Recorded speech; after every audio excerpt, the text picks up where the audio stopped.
नमस्कार,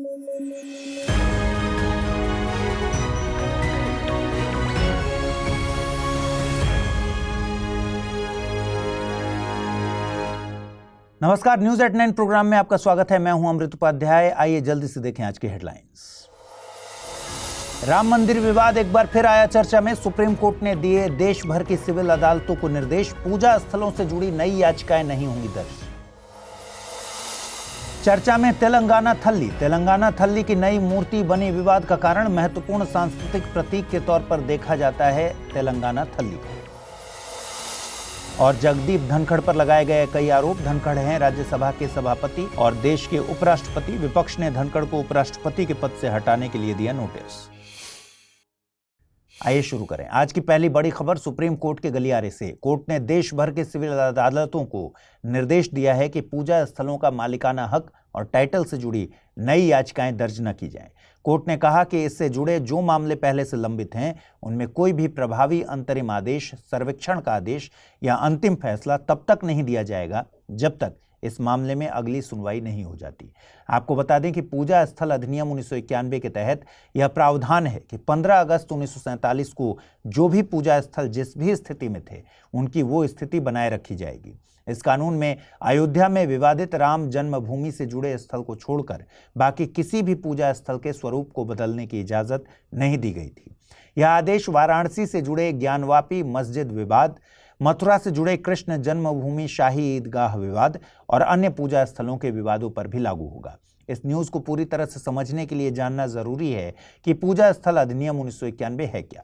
दरअसल 1991 में पीवी नरसिम्हा राव सरकार ने इस अधिनियम को लागू कराया था, जिसका मोटिव ये पक्का करना था कि 15 अगस्त 1947 को जो भी पूजा स्थल थे वो इसी स्थिति में बने रहे, यानी उनके ढांचे आदि को लेकर कोई दूसरा धर्म अपना दावा नहीं कर सकता। लेकिन इस अधिनियम का बहुत विरोध किया गया था और इसे लेकर कई याचिकाएं भी दायर की गई। इसमें कहा गया कि यह अधिनियम न्यायिक समीक्षा के अधिकार यानी जुडिशियल रिव्यू को रोकता है, जो भारतीय संविधान की मूलभूत विशेषता है।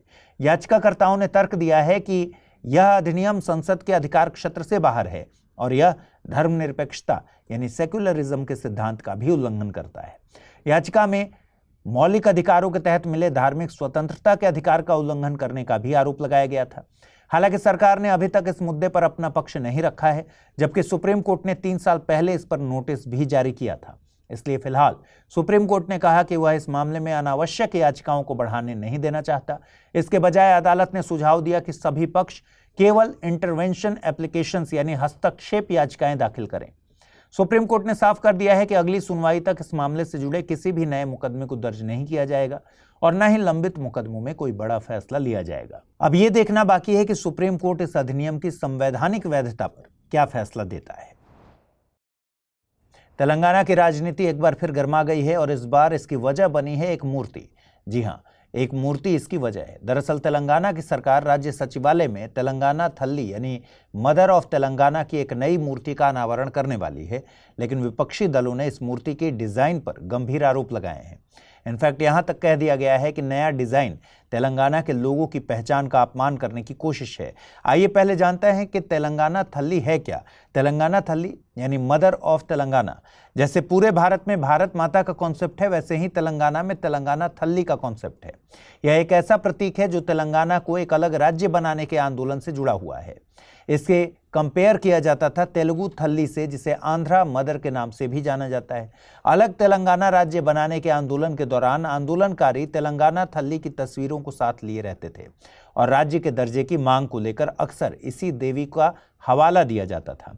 यानी आप कह सकते हैं कि तेलंगाना थल्ली तेलंगाना के लोगों के लिए अपनी अलग पहचान बनाने और क्षेत्रीय सांस्कृतिक महत्व की एक बहुत बड़ी प्रतीक की तरह काम करता है। आपको बता दें कि तेलंगाना थल्ली की मूर्ति को पहली बार बी वेंकट रमण द्वारा डिजाइन किया गया था और इसके डिजाइन को लोकतांत्रिक तरीके से तेलंगाना आंदोलन के दौरान सभी वर्गों के तेलंगाना वासियों के बीच आम सहमति से बनाया गया था। पहली बार इस मूर्ति को 2003 में हैदराबाद में बीआरएस पार्टी के मुख्यालय में स्थापित किया गया था। अब इसकी नई मूर्ति के डिजाइन को लेकर तेलंगाना में पक्ष और विपक्ष आमने सामने हैं। क्यों हो गया है विवाद, इसे समझने के लिए पुरानी और नई दोनों डिजाइन को देखना होगा। आप स्क्रीन पर तेलंगाना थल्ली की पुरानी तस्वीर देख पा रहे होंगे। ध्यान से देखिए कि पुरानी मूर्ति में मुकुट है, मूर्ति के एक हाथ में मक्का है और दूसरे हाथ में बाथुकम्मा बर्तन है। हाथ में मक्का क्षेत्र की समृद्धि को दर्शाता है, वहीं बर्तन तेलंगाना के सबसे बड़े त्योहार का सांस्कृतिक प्रतीक है। इसके अलावा तेलंगाना थल्ली की पुरानी मूर्ति ने गुलाबी रंग की रेशमी साड़ी पहनी हुई है, जो गढ़वाल और पोचमपल्ली के प्रसिद्ध रेशमी वस्त्रों का प्रतीक है, जबकि पैर की अंगूठियां करीमनगर के फीतेदार आभूषणों का प्रतीक है। इसके अलावा कमर में भी सोने का कमरबंद पहना हुआ है। अब नई मूर्ति की तस्वीर को देखिए। नई मूर्ति में मुकुट नहीं है और बाथुकम्मा बर्तन हटा दिया गया है। हथेली को अभय हस्तम मुद्रा में रखा गया है। साड़ी का रंग बदलकर हरा कर दिया गया है। कमरबंद भी नए डिजाइन का है। कुल मिलाकर पहले की मूर्ति तेलंगाना राज्य की सामाजिक आर्थिक सांस्कृतिक पहचान बताती थी, लेकिन अब नई मूर्ति से किसी भी प्रकार की सांस्कृतिक पहचान का पता नहीं चल पा रहा।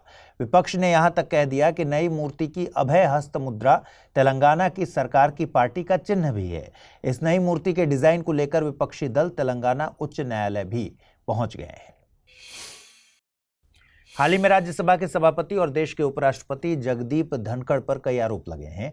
दरअसल जगदीप धनखड़ पर विपक्ष के सांसदों ने सदन की कार्यवाही को चलाने में पक्षपात करने और पब्लिक प्लेटफॉर्म्स में सरकार के प्रवक्ता के रूप में काम करने का आरोप लगाया है। इस वजह से एक नोटिस पेश किया गया है ताकि जगदीप धनखड़ को उपराष्ट्रपति के पद से हटाया जा सके। इंडियन एक्सप्रेस के अनुसार यह कार्यवाही भारत के संसदीय इतिहास में इस तरह की पहली कार्यवाही बन गई है। आइए समझते हैं कि देश के उपराष्ट्रपति को पद से कैसे हटाया जाता है। देखिए, भारतीय संविधान के अनुच्छेद 64 के तहत उपराष्ट्रपति राज्यसभा का पदेन सभापति होता है। अब चूंकि उपराष्ट्रपति और राज्यसभा का सभापति एक ही व्यक्ति होता है, तो उसे हटाने की प्रोसेस भी एक जैसी ही होती है। अनुच्छेद 67 के अनुसार उपराष्ट्रपति अपने पद को संभालने की तारीख से 5 साल की अवधि के लिए पद धारण करेगा, परंतु उपराष्ट्रपति राष्ट्रपति को हस्ताक्षर किया हुआ पत्र भेजकर इस्तीफा दे सकता है। इसके अलावा उपराष्ट्रपति को हटाने की प्रोसेस अनुच्छेद 67B में बताई गई है और इसमें कहा गया है कि उपराष्ट्रपति को राज्यसभा के ऐसे प्रस्ताव से हटाया जा सकता है जिसे राज्यसभा के तत्कालीन और सभी सदस्यों के बहुमत ने पारित किया हो और जिससे लोकसभा भी सहमत हो। हालांकि इसमें खास बात यह है कि इस प्रावधान के तहत कम से कम 14 दिन पहले इस बात की सूचना देनी होगी कि हटाने वाला ऐसा प्रस्ताव पेश किया जाना है। आपको यह ध्यान रखना चाहिए कि देश के उपराष्ट्रपति को हटाने के लिए भारत के संविधान में अविश्वास प्रस्ताव का कोई उल्लेख नहीं है। एक बात और, 2020 में तत्कालीन सभापति एम वेंकैया नायडू ने राज्यसभा के उपसभापति हरिवंश नारायण को हटाने के प्रस्ताव को यह कहते हुए खारिज कर दिया था कि इस प्रस्ताव को पेश किए जाने से पहले 14 दिनों का नोटिस सर्व नहीं किया गया था। इस बार भी यह प्रस्ताव पारित नहीं हो पाएगा क्योंकि संसद का शीतकालीन सत्र 20 दिसंबर को समाप्त हो रहा है और इस मामले में भी 14 दिनों के नोटिस वाला प्रावधान पूरा नहीं हो पाएगा। हालांकि इस कदम से विपक्ष द्वारा विरोध करने का एक प्रतीकात्मक तरीका सामने आया है, ऐसा बताया जा रहा है। हाल ही में भारतीय वैज्ञानिकों को एक रेयर और सीरियस बीमारी को ठीक करने में सफलता हाथ लगी है और ये बीमारी है हीमोफीलिया ए। भारतीय वैज्ञानिकों ने इसे ठीक करने के लिए जीन थेरेपी का इस्तेमाल किया है। देखिए, हीमोफीलिया आनुवंशिक रूप से होने वाली एक ऐसी बीमारी है जिसमें व्यक्ति में खून का थक्का बनाने की क्षमता कम हो जाती है। यानी अगर आपको हीमोफीलिया है तो चोट लगने से या सर्जरी कराने के बाद लंबे समय तक खून बहता रहेगा। कभी कभार एक छोटी सी चोट भी जानलेवा साबित हो जाती है क्योंकि खून बहुत ज्यादा बह जाता है और खून का थक्का नहीं बनता। दरअसल इस बीमारी के शिकार लोगों में शरीर में थक्का बनाने वाले फैक्टर्स का लेवल कम हो जाता है या तो ये फैक्टर्स अप्रभावी हो जाते हैं। फैक्टर्स एक प्रकार का प्रोटीन होता है जो खून का थक्का बनाने में हेल्प करता है, इसलिए इसे क्लॉटिंग फैक्टर भी कहते हैं। हीमोफीलिया के दो मुख्य प्रकार हैं, हीमोफीलिया ए और हीमोफीलिया बी। हीमोफीलिया ए में फैक्टर 8 और हीमोफीलिया बी में फैक्टर 9 की कमी होती है। दरअसल फैक्टर 8 और फैक्टर 9 मिलकर एक जालनुमा संरचना बना देते हैं जो फटी हुई ब्लड वेसल्स को बंद कर देता है और खून बहना बंद हो जाता है। आपको बता दें कि हीमोफीलिया ए को क्लासिक हीमोफीलिया भी कहते हैं। देखिए, ये एक आनुवंशिक बीमारी है और एक्स और वाई सेक्स क्रोमोसोम ही तय करते हैं कि ये बीमारी किसे होगी। लेकिन खास बात यह है कि हीमोफीलिया के लिए रिस्पॉन्सिबल जीन एक्स क्रोमोसोम पर ही कैरी होता है, इसलिए यह बीमारी मुख्यतः पुरुषों में पाई जाती है। अब हीमोफीलिया के केस में डॉक्टर्स खून बहने को रोकने के लिए इंजेक्शन लगाते हैं जिसमें क्लॉटिंग फैक्टर होता है और यह प्रोसेस बार बार करनी पड़ती है। अब यहीं पर जीन थेरेपी का फायदा होता है। Gene therapy one time treatment माना जाता है। जीन थेरेपी में बॉडी में एक खास प्रकार का जीन डाला जाता है जो शरीर को पर्याप्त मात्रा में क्लॉटिंग फैक्टर बनाना सिखाता है, जिससे खून का थक्का बनने लगता है। अब भारतीय वैज्ञानिकों द्वारा जीन थेरेपी का यूज करना भारत के लिए बहुत बड़ी बात है, क्योंकि भले ही हीमोफीलिया एक रेयर बीमारी हो, लेकिन भारत में 40,000 से 1 लाख तक की संख्या में हीमोफीलिया के पेशेंट पाए जाते हैं। Digital health Ayurvedic approach theme के साथ 10वें विश्व आयुर्वेद कांग्रेस और आरोग्य एक्सपो 2024 की शुरुआत हुई है। इसका आयोजन उत्तराखंड के देहरादून में किया जा रहा है। इसका मकसद आयुर्वेद के क्षेत्र में रिसर्च, नई खोजों और विकास को बढ़ावा देना है। इस कांग्रेस में आयुर्वेद और स्वास्थ्य से जुड़ी नई तकनीकों और रिसर्च पर चर्चा होगी। आप इसकी थीम से ही समझ गए होंगे कि इस कांग्रेस में आयुर्वेद को बढ़ावा देने के लिए इसे मॉडर्न टेक्नोलॉजी के साथ जोड़ने पर जोर दिया जाएगा। खासतौर पर आर्टिफिशियल इंटेलिजेंस, ऑगमेंटेड रियलिटी और ब्लॉकचेन जैसी नई तकनीकों के इस्तेमाल से किस तरह आयुर्वेद को बढ़ावा दिया जा सकता है और कैसे इन टेक्नोलॉजी की मदद से लोगों को बेहतर स्वास्थ्य सेवाएं मुहैया कराई जा सकती हैं, उन्हें वरीयता दी जाएगी। आयुर्वेद कांग्रेस के साथ साथ आरोग्य एक्सपो भी आयोजित किया जाएगा, जिसमें 350 से ज्यादा स्टॉल लगाए जाएंगे, जहां भारत और विदेशों से आने वाले प्रमुख आयुर्वेद संस्थानों के प्रोडक्ट और सर्विसेज को प्रदर्शित किया जाएगा। आइए अब विश्व आयुर्वेद कांग्रेस की बात कर लेते हैं। इस प्लेटफॉर्म को विश्व आयुर्वेद फाउंडेशन द्वारा स्थापित किया गया है। इसका मकसद आयुर्वेद को वैश्विक स्तर पर पहचान दिलाना है। खासतौर पर इनका आयोजन आयुर्वेद की प्रैक्टिस, साइंस और इसके ट्रेड के बारे में जागरूकता तथा नए अवसर क्रिएट करने के लिए किया जाता है। इसी मकसद के साथ पहली विश्व आयुर्वेद कांग्रेस 2002 में कोच्चि में आयोजित हुई थी। इसके जरिए न केवल भारत में आयुर्वेद को बढ़ावा दिया जा रहा है, बल्कि वैश्विक स्तर पर भी आयुर्वेद के प्रचार में महत्वपूर्ण योगदान दिया जा रहा है। आयुर्वेद की बात करें तो यह भारत की एक प्राचीन धरोहर है। इसने हजारों सालों तक भारतीय चिकित्सा पद्धति में अपना रोल अदा किया है। इस पद्धति में प्राकृतिक उपचारों, जड़ी बूटियों, भोजन और जीवन शैली को महत्वपूर्ण माना जाता है। यह मुख्य रूप से शारीरिक, मानसिक और आध्यात्मिक स्वास्थ्य को संतुलित करने पर आधारित है, जो शरीर, मन और आत्मा के सामंजस्य को बढ़ावा देता है। आयुर्वेद के सिद्धांतों में शरीर के 3 दोष, वात, पित्त और कफ के बीच संतुलन बनाए रखने पर जोर दिया जाता है। यह पद्धति न केवल बीमारियों का इलाज करती है, बल्कि शरीर और मन को स्वस्थ रखने के लिए उपाय भी बताती है। आइए देखते हैं आज का टर्म ऑफ द डे। आज का टर्म ऑफ द डे है बैलेंस ऑफ पेमेंट्स। हिंदी में इस टर्म को भुगतान संतुलन कहते हैं। इस टर्म का इस्तेमाल किसी देश के बाकी दुनिया के साथ हुए लेन देन को डिस्क्राइब करने के लिए किया जाता है। इसमें किसी देश के निजी और सार्वजनिक क्षेत्रों द्वारा किए गए सभी व्यापारों का हिसाब किताब होता है। इसके तहत 2 प्रकार के खाते होते हैं। एक होता है चालू खाता और दूसरा होता है पूंजी खाता। वस्तुओं और सेवाओं के आयात और निर्यात को चालू खाते में रखा जाता है। साथ में इसमें इन्वेस्टमेंट इनकम और रेमिटेंस को भी शामिल किया जाता है। वहीं पूंजी खाता में प्रत्यक्ष विदेशी निवेश यानी FDI और विदेशी संस्थागत निवेश यानी FII जैसे इन्वेस्टमेंट और बॉन्ड और इक्विटी की खरीद जैसे फाइनेंशियल ट्रांजैक्शन को शामिल किया जाता है। सैद्धांतिक रूप से भुगतान संतुलन शून्य होना चाहिए, लेकिन आमतौर पर ऐसा नहीं होता। आइए जल्दी से देखें आज के रैपिड न्यूज में क्या है खास। इकोलॉजिस्ट माधव गाडगिल को champions of the earth award के लिए चुना गया है। उन्हें यह पुरस्कार भारत के 4 ग्लोबल बायोडायवर्सिटी हॉटस्पॉट में एक पश्चिमी घाट में उनके काम के लिए मिला है। 4 ग्लोबल बायोडायवर्सिटी हॉटस्पॉट में हिमालय, पश्चिमी घाट तथा श्रीलंका, इंडो बर्मा और सुंडालैंड के नाम आते हैं। Champions of the earth award 2005 में स्थापित किया गया था और इसे UNEP यानी संयुक्त राष्ट्र पर्यावरण कार्यक्रम द्वारा प्रदान किया जाता है। यह उन व्यक्तियों और संगठनों को सम्मानित करता है जो पर्यावरण की रक्षा के लिए प्रयास कर रहे हैं। यह पुरस्कार 4 श्रेणियों में दिया जाता है, जिसमें policy leadership, inspiration and action, entrepreneurial vision और साइंस एंड इनोवेशन शामिल है। राजस्थान सरकार ने हर साल 10 दिसंबर को प्रवासी राजस्थान दिवस मनाने की घोषणा की है। यह घोषणा जयपुर में चल रहे rising Rajasthan global investment summit के दौरान राजस्थान के मुख्यमंत्री द्वारा की गई।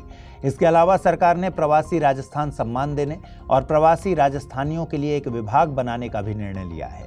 Rising Rajasthan global investment summit की शुरुआत 9 दिसंबर को जयपुर से हुई थी। इसका उद्घाटन प्रधानमंत्री नरेंद्र मोदी ने किया था। इस 3 दिवसीय सम्मेलन के दौरान विभिन्न देशों और राजस्थान के बीच सहयोग तथा साझेदारी को बढ़ावा देने के लिए कई सत्र और राउंड टेबल टॉक का आयोजन भी किया गया। हाल ही में इंडिया स्किल्स रिपोर्ट 2025 जारी की गई। इस रिपोर्ट को भारतीय उद्योग महासंघ, वी बॉक्स और all India council for technical education ने मिलकर तैयार किया है।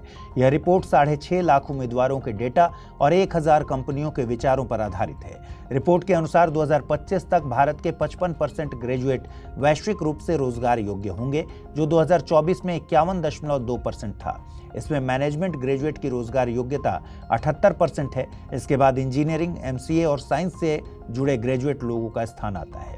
रिपोर्ट में स्किल ट्रेनिंग की जरूरत और उभरते क्षेत्रों जैसे एआई, साइबर सुरक्षा और हरित ऊर्जा को इससे जोड़ने की जरूरत पर जोर दिया गया है।